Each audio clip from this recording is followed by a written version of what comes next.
नमस्कार। 34 सालों बाद इंडिया की न्यू एजुकेशन पॉलिसी 2020 आ गई है। आपको सर्जिकल स्ट्राइक याद है? ये नई एजुकेशन पॉलिसी हमारे एग्जिस्टिंग एजुकेशन सिस्टम पर एक सर्जिकल स्ट्राइक है। कैसे? यह जानने के लिए 12 पॉइंट्स के जरिए मैं आपको इस वीडियो से यह बताऊंगा कि यह एजुकेशन पॉलिसी कितनी एक्सप्लोसिव है। आपके बच्चे भले पब्लिक स्कूल में पढ़ते हो या प्राइवेट स्कूल में, इस एजुकेशन पॉलिसी को समझना आपके लिए बहुत जरूरी है। इस एजुकेशन पॉलिसी में क्या अच्छा है और क्या बुरा, यह जानने के पहले यह समझते हैं कि आखिरकार हमारी एजुकेशन पॉलिसी को चेंज करने की जरूरत क्यों पड़ी। बोर्ड रिजल्ट्स में जिस तरह से मार्च की मूसलाधार बारिश हो रही है, उसे देखकर तो यही लगता है कि वह दिन दूर नहीं जब हमारे बोर्ड्स का average result sir Don Bradman की एवरेज को बीट करने वाला है। तो फिर हमारी एग्जिस्टिंग एजुकेशन पॉलिसी को चेंज करने की जरूरत क्यों पड़ी? 66 पेज के इस न्यू एजुकेशन पॉलिसी डॉक्यूमेंट को देखने पर और पढ़ने पर यह समझ में आता है कि न्यू एजुकेशन पॉलिसी के बेसिकली 3 ऑब्जेक्टिव्स हैं। Number 1, gross enrolment ratio GER। Gross enrolment ratio एक स्टैटिस्टिकल मेजर है जो एजुकेशन सेक्टर में यूज किया जाता है।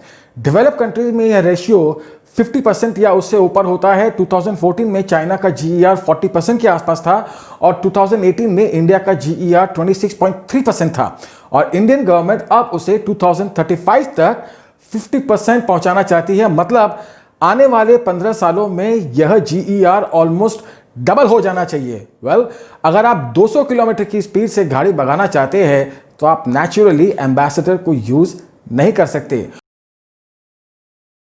और हमारा एजुकेशन सिस्टम इतना आउटडेटेड हो गया है कि हमारे BE और BTech ग्रेजुएट भी इस कंडीशन में नहीं है कि उन्हें IT इंडस्ट्री में डायरेक्टली एम्प्लॉय किया जा सके। उन्हें भी 6 महीने या साल भर तक पहले ट्रेन करना पड़ता है ताकि वह कोडिंग या प्रोग्रामिंग का काम इंडस्ट्री के स्टैंडर्ड के हिसाब से कर सके।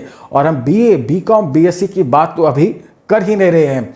और आप यह समझ सकते हैं कि आने वाले सालों में टेक्नोलॉजी इस कदर चेंज हो जाएगी कि डिसरप्टिव टेक्नोलॉजी जैसे कि आर्टिफिशियल इंटेलिजेंस, मशीन लर्निंग, और आप इनको अगर 5G के साथ में जोड़े तो बहुत सारी जॉब्स चली जाएंगी और बहुत सारी जॉब्स ऐसे आने वाली है जिनका आज हमें अंदाजा भी नहीं है।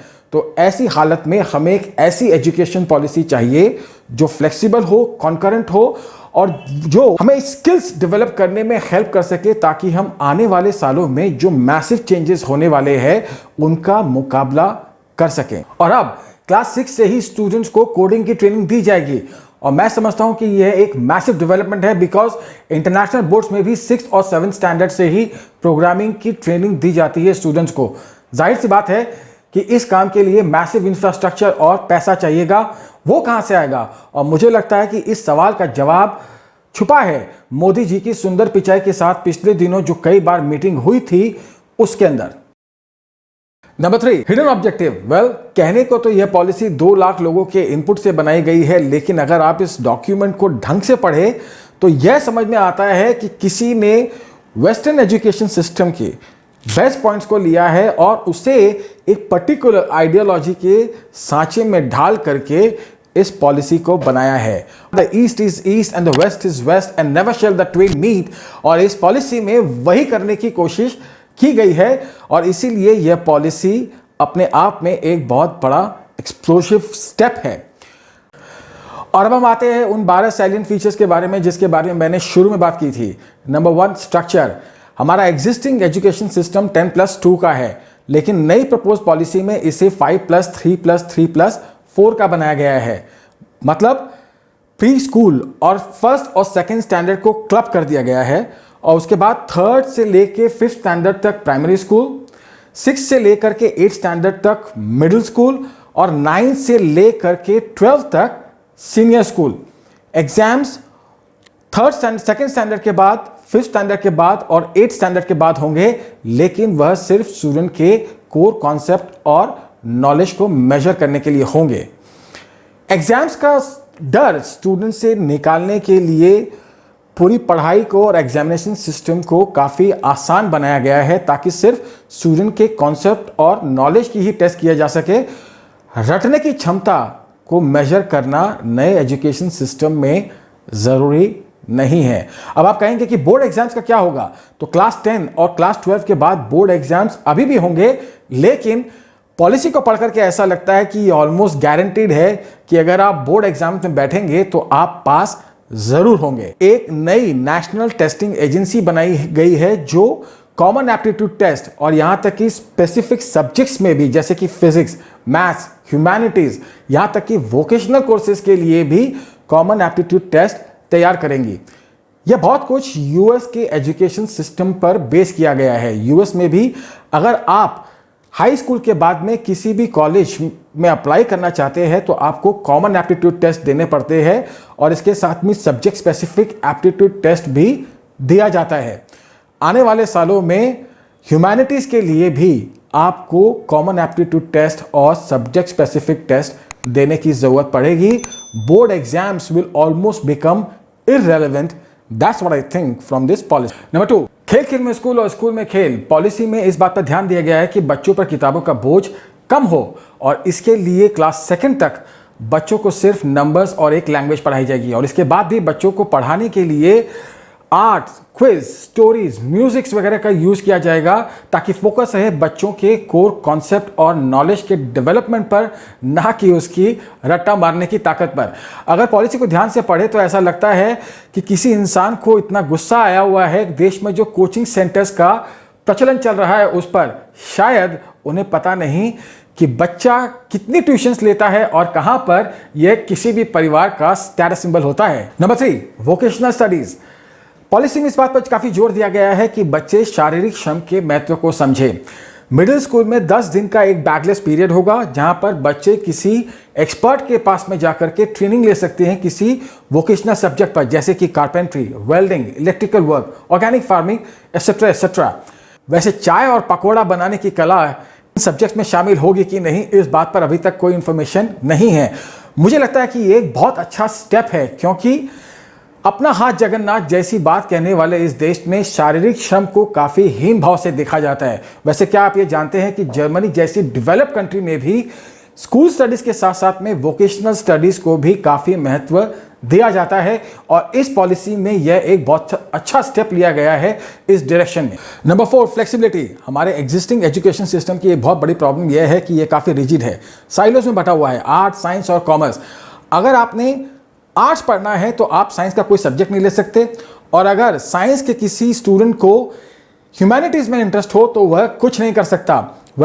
अब आपके पास वह फ्लेक्सिबिलिटी होगी कि आप अपने सब्जेक्ट खुद डिसाइड कर सके सीनियर स्कूल में कि आप क्या पढ़ना चाहते हैं। तो इसीलिए फिजिक्स, केमिस्ट्री और मैथ के साथ साथ में अगर आप इंग्लिश पढ़ना चाहे या फिर म्यूजिक पढ़ना चाहे तो आपको कोई नहीं रोक सकता। इसका मतलब यह नहीं कि आप सारे सब्जेक्ट लेकर के उसकी एक खिचड़ी बना दें।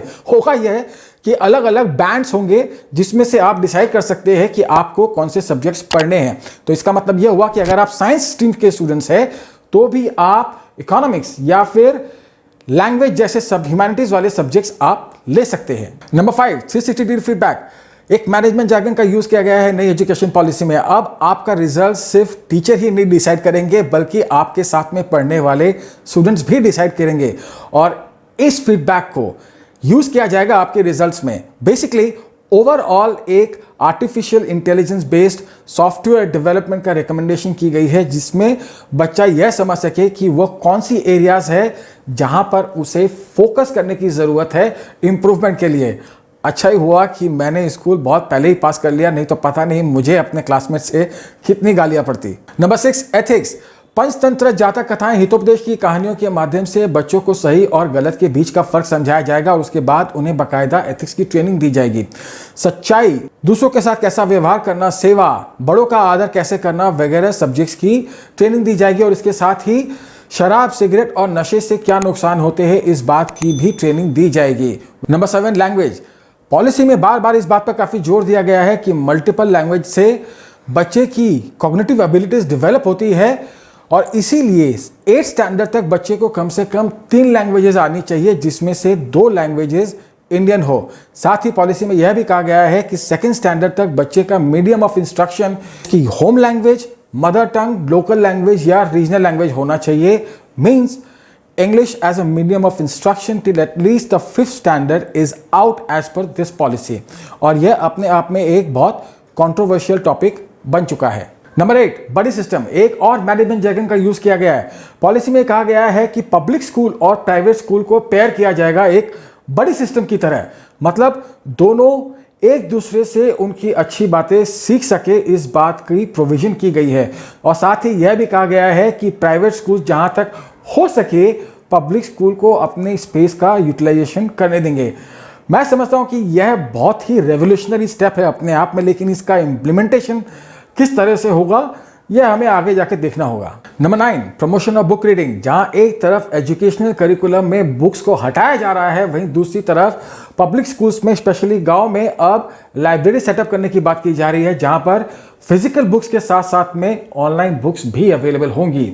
इसके साथ ही एक नेशनल बुक प्रमोशन पॉलिसी बनाई जाएगी ताकि देश भर में बुक रीडिंग की हैबिट को डेवलप किया जा सके। वैसे बुक रीडिंग में इंडिया किसी भी डेवलप कंट्री के बहुत पीछे है और मैं समझता हूं कि इस मामले में एक बुक प्रमोशन पॉलिसी बहुत अच्छा कदम है। Number 10, online courses. जहां एक तरफ हमारे देश के पब्लिक स्कूल्स की हालत इतना खराब है कि वहां फिजिकल इंफ्रास्ट्रक्चर भी नहीं है, वहीं गवर्नमेंट अब ऑनलाइन कोर्सेज को पब्लिक पॉलिसी का एक पार्ट बनाना जा रही है। वोकेशनल कोर्सेज और लैंग्वेजेस अब ऑनलाइन कोर्सेज बनेंगे और स्कूलों में पढ़ाए जाएंगे। नंबर 11, एक भारत श्रेष्ठ भारत। पॉलिसी में नेशनल इंटीग्रिटी और लैंग्वेज स्किल्स पर काफी जोर दिया गया है और इसीलिए मिडिल स्कूल में स्टूडेंट्स को हर भारतीय लैंग्वेज के कॉमन फ्रेज और सेंटेंसेस को सीखने का मौका मिलेगा, ऐसा पॉलिसी में कहा गया है। वैसे सुनने में तो ये बात बहुत अच्छी लगती है, लेकिन इसका इम्प्लीमेंटेशन किस तरह से होगा यह मेरे ख्याल से काफ़ी मुश्किल काम होगा अगर इसे ऑनलाइन नहीं किया गया तो। और इसके साथ ही स्टूडेंट्स को सीनियर स्कूल में इंटरनेशनल लैंग्वेज का भी सीखने का मौका मिलेगा, लेकिन उसमें मैंडरिन इंक्लूडेड नहीं है। Number 12, knowledge of India. Bharat के गौरव में इतिहास और उसकी सभ्यता और संस्कृति को बच्चों को पढ़ाने के लिए ट्रेडिशनल सिस्टम ऑफ नॉलेज के एलिमेंट्स जैसे कि योगा, फिलॉसफी, वैदिक मैथ्स, नेचुरल फार्मिंग वगैरह पर कोर्सेज बनाए जाएंगे। डॉक्यूमेंट्रीज बनाई जाएंगी भारत के इतिहास पर और उन व्यक्तित्व पर जिनका भारत के इतिहास में काफ़ी योगदान रहा है। और यहाँ पर एक कंट्रोवर्सी बन सकती है कि यह कौन और कैसे डिसाइड करेगा कि भारत के इतिहास में किसका योगदान कितना रहा है और बच्चों को क्या पढ़ाया जाना चाहिए और क्या नहीं। इस वीडियो में हमने बात की कि नेशनल एजुकेशन पॉलिसी का ऑब्जेक्टिव क्या है, इसके स्ट्रॉन्ग पॉइंट्स क्या है और इसके वीक पॉइंट्स क्या है। अगर हम यह देखें कि हमारे देश का पब्लिक एजुकेशन सिस्टम आज किस हालत में है और इस पॉलिसी के माध्यम से गवर्नमेंट उसे कहां तक ले जाना चाहती है, तो यह एक बहुत बड़ी खाई है और एक बहुत बड़ी छलांग, एक हनुमान कूद की ज़रूरत है पॉलिसी के स्टेटेड ऑब्जेक्टिव्स को मीट करने के लिए। अगर हम इस पॉलिसी में जो लैंग्वेज की अननेसेसरी कंट्रोवर्सी है उसे हटा दे तो यह पॉलिसी अपने आप में फॉरवर्ड लुकिंग है, लेकिन उसका इंप्लीमेंटेशन किस तरह से किया जाएगा यह अभी देखना बाकी है। लैंग्वेज की अननेसेसरी कंट्रोवर्सी के बारे में हमें अभी काफ़ी डिबेट करने की ज़रूरत है। आपको नई एजुकेशन पॉलिसी में क्या अच्छा लगा और क्या बुरा? क्या आपको लगता है कि नई एजुकेशन पॉलिसी पुरानी वाली से बेहतर है? क्या आपको लगता है कि बोर्ड एग्जाम के इररिलेवेंट होने जाने से कोचिंग सेंटर बंद हो जाएंगे या फिर एप्टीट्यूड टेस्ट के लिए अपनी नई दुकान जमा लेंगे?